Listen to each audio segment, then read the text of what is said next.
Olá, estamos agora começando a nossa série de matérias e entrevistas sobre o universo jurídico aqui de Santa Maria e temos o prazer de receber aqui na Interativa o Dr. Vinícius Borba Leão, que é diretor do Fórum de Santa Maria e é também responsável pela 4ª Vara Crime aqui de Santa Maria. Muito prazer, obrigada por participar desse nosso especial jurídico. Seja bem-vindo à Interativa. Muito obrigado, eu que agradeço o convite. É um prazer estar aqui poder conversar com vocês. Certo. Então, a primeira coisa que nós gostaríamos de saber é como é que estão os andamentos dos processos agora, após um ano de pandemia. Nós estamos ainda num processo de transição de sistemas, do sistema de processos físicos, que ainda existe, do nosso acervo de processos, para uma transição que se espera que esteja concluída até o final do ano, para 100% de processos eletrônicos. Desde já do ano passado, a gente não tem mais nenhum ingresso de processo por meio físico. Os ingressos são 100% eletrônicos, mas os processos que estavam em andamento ainda em papel, eles precisam ser digitalizados para serem implantados no sistema de processo eletrônico. Isso ainda leva um tempo, porque precisa da digitalização e depois da implantação desses processos no novo sistema. E nesse aspecto da digitalização, isso é uma nova corrente. A partir de agora, todos os processos serão desse formato. Todos os processos serão nesse formato. A Justiça Federal ela foi pioneira nesse sistema. A gente, inclusive, adotou o mesmo sistema deles.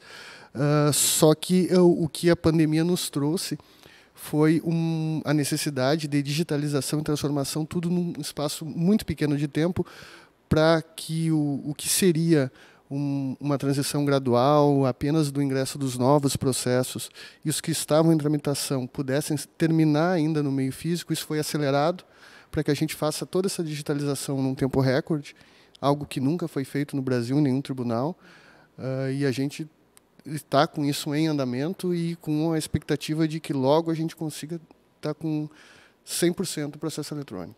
Certo. E, doutor, e a questão das audiências? O senhor acha que vai continuar nesse processo virtual ou algumas serão presenciais? Como é que está essa situação das audiências? A questão das audiências foi a questão mais difícil que a gente enfrentou durante toda a pandemia, porque a audiência ela pressupõe a presença física da parte, do acusado, do autor, da testemunha, e se passou por uma dificuldade muito grande, que é aquela de sentir o depoimento da testemunha frente a frente. Havia muito receio de fazer as audiências por meio virtual, mas a audiência virtual hoje ela já é uma realidade. E claro que existe a perspectiva de que voltem elas a ser presencial. A gente não tem uma previsão ainda exata para que isso volte a ocorrer. Isso vai depender, óbvio, do avanço da vacinação. Creio que só depois que toda a população estiver imunizada a gente vai poder ter uma flexibilização maior. Mas a audiência virtual, o depoimento por videoconferência, ele já é uma realidade e vai agilizar muito o andamento dos processos. Porque antes, quando você precisava ouvir uma testemunha que morava numa outra cidade ou que estava impossibilitada de comparecer, o processo teria que parar, a gente tinha que extrair cópias do processo, mandar para o juiz da outra cidade para ele ouvir esse depoimento. E isso hoje a gente pode fazer com uma simples chamada de vídeo. E isso também vai agilizar os processos, né? E muito, vai agilizar em muito. A gente já está tendo experiências com os processos que precisaram continuar sendo realizados, ainda que 100% virtuais. Na área criminal, os processos com réu preso, na área civil, os outros processos que envolvem urgência. E o que a experiência nos tem demonstrado é que, ainda que essas audiências elas sejam um pouco mais demoradas, pelas questões de problema de conexão, ela agiliza muito o processo, porque consegue fazer com que, em um só ato, se ouçam pessoas que estão em diversos locais, policiais militares, inclusive, que precisavam, às vezes, sair das ruas do policiamento para ir até o fórum prestar um depoimento, ficar muito tempo lá aguardando. Eles podem prestar o depoimento através do celular na viatura no local onde eles estão em policiamento. E é um benefício também na área crime é muito mais fácil, eu acredito. Mas como no fórum, de modo geral, quantos juízes correspondem aqui em Santa Maria e quantas varas nós temos? Nós temos no total 17 juízes, são 14 unidades judiciárias, né, 14 varas. varas criminais exclusivas, são 4 varas para processos de conhecimento, mais o juizado especial criminal, a vara das execuções criminais e o juizado da violência doméstica contra a mulher. Temos ainda o juizado regional da infância e da juventude, e a vara da Fazenda Pública, juizado especial da Fazenda Pública, juizado especial civil e mais 3 varas cíveis. E a complexidade dessas audiências é bem diferente, né? Por exemplo, na área civil, alimentos, existem outras questões muito importantes que talvez no online não consigam ser correspondidas, né? São muito. Cada área, cada vara tem as peculiaridades e as audiências mudam muito. Na família, a necessidade de ter a conciliação, às vezes de ter as pessoas frente a frente, é muito maior do que uma audiência de instrução criminal. Essa, para se conseguir um acordo, uma conciliação, é muito importante que as pessoas estejam presentes. Né? Então, se mantivesse audiências na área da família exclusivamente virtuais, não seria a mesma coisa do que ter uma audiência presencial. Claro que isso não é 100% possível, mas os colegas já estão retomando essas audiências semipresenciais. Na área da infância também, as peculiaridades de crianças e adolescentes em situações de risco, de vulnerabilidade, necessidade de ouvir equipes técnicas, também tem peculiaridades e é muito diferente de uma audiência criminal. Então, os colegas todos estão tendo que se reinventar o modo de trabalhar durante a pandemia para adaptar as necessidades dos processos e da resposta que a sociedade exige às restrições que nos foram impostas. O que a gente escuta falar, e eu não sei se procede essa informação, é de que com a pandemia muitos casais se separaram, e além de muitas empresas terem quebrado, entrado em falência. Então, assim, eu acho que aumentou o número de processos, inclusive pela problemática da pandemia, né? Muitos casais separaram, aí briga de guarda, essa coisa toda, briga até com vizinhos, briga de cachorros, enfim, todo esse novo universo que a pandemia trouxe para as pessoas. Isso procede ou não? Teve mais separações? O número exato eu não tenho aqui para te dizer, mas a impressão que temos é que sim. São o que se chama das novas demandas, né? Os novos conflitos que decorrem da pandemia e que acabam por repercutir no judiciário. As situações de violência doméstica, não só contra a mulher, mas contra crianças, violência sexual, a sensação é que isso também aumentou bastante e já está começando a se refletir em processos. Na área criminal, que é a área que mais afeta a mim, que eu mais tenho conhecimento, a sensação de que aumentou bastante o número de processos por violência sexual contra crianças e adolescentes nesse período. E isso é uma questão que nos preocupa e muito. Eu entrevistei o Dr. Sandro Meiners, que é o delegado regional de polícia, e ele apresentou um dado interessante, de que não tinha um aumento do número de denúncias. Só que, ao mesmo tempo, nós temos um contraponto de que, se essa criança está em casa e não está na escola, e muitas vezes na escola, né, que se percebe a violência, né, e aí não tem para quem acudir, porque o agressor está em casa, muitas vezes, ou é o vizinho, ou é o tio. E isso também é uma coisa que nos preocupa muito, porque as crianças da rede pública ainda não voltaram às aulas, né? Esse é o grande problema desse tipo de delito contra crianças e adolescentes, a dificuldade de isso virar público.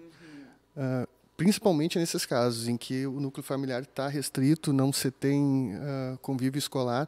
A maioria das vezes é justamente na escola que se percebem os sinais de que aquela criança ela não está bem, o rendimento escolar cai e vão se investigar as causas e, por vezes, se descobre que está havendo ou um abuso físico, um abuso sexual, um abuso psicológico, e sem a aula presencial, sem esse convívio, as crianças acabam sofrendo sozinhas sem ter exatamente. E uma outra coisa que nos preocupa muito, a questão é a própria depressão que isso tem causado nas pessoas e a violência que as pessoas estão tendo pela insatisfação da vida, né?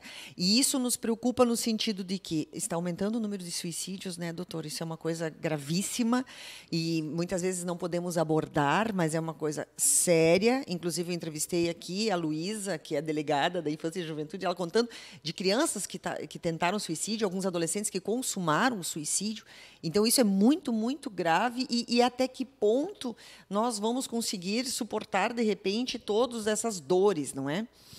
E não só nessa área também da infância. A gente vê próprios servidores do Poder Judiciário sofrendo com isso, familiares, amigos próximos. É realmente muito grave essa questão da saúde mental que a pandemia ocasionou. Já era um problema grave antes, e isso acho que acentuou muito.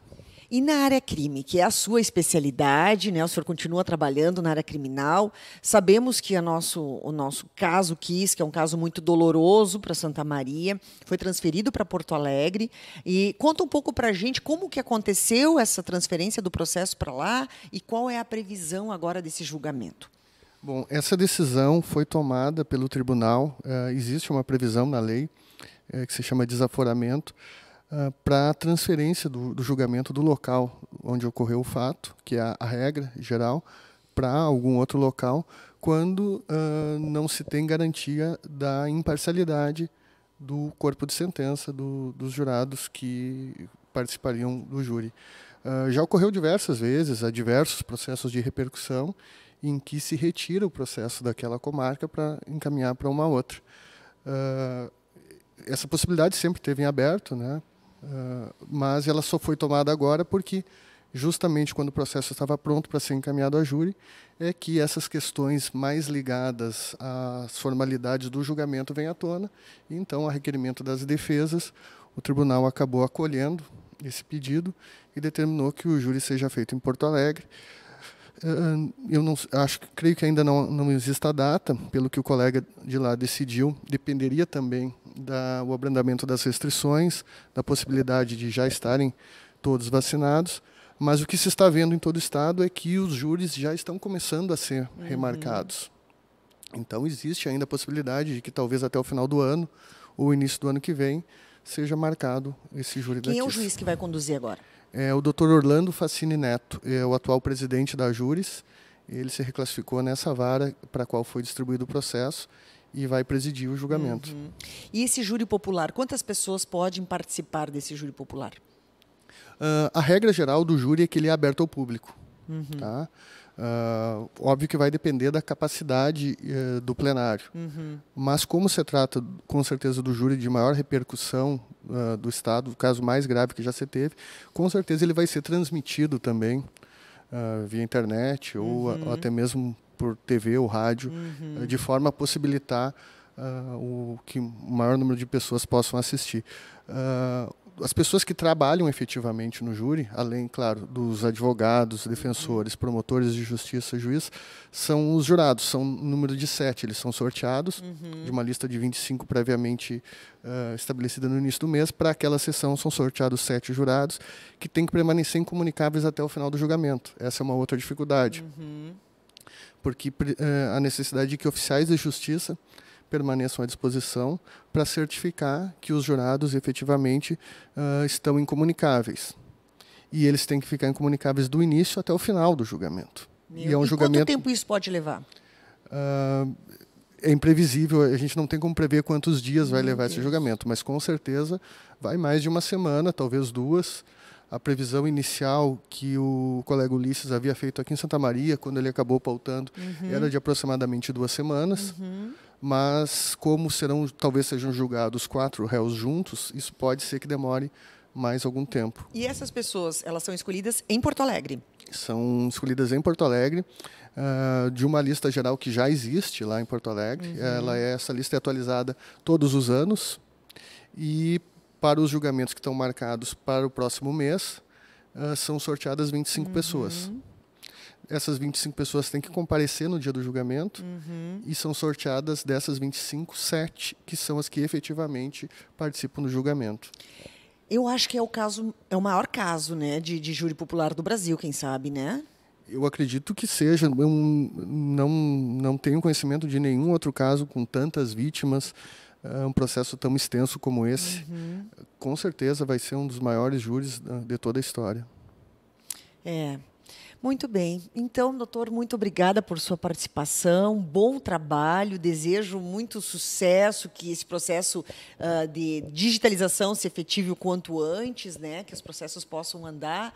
Desejo sucesso ao trabalho e muito obrigada por conceder essa entrevista para a Interativa. Eu que agradeço a oportunidade, espero também que o mais breve possível a gente consiga, para prestar um serviço melhor para a população, tá com o sistema digital 100% instalado, e estou sempre à disposição, tudo que precisarem, estou à disposição para, no que puder, poder auxiliar. Muito obrigada.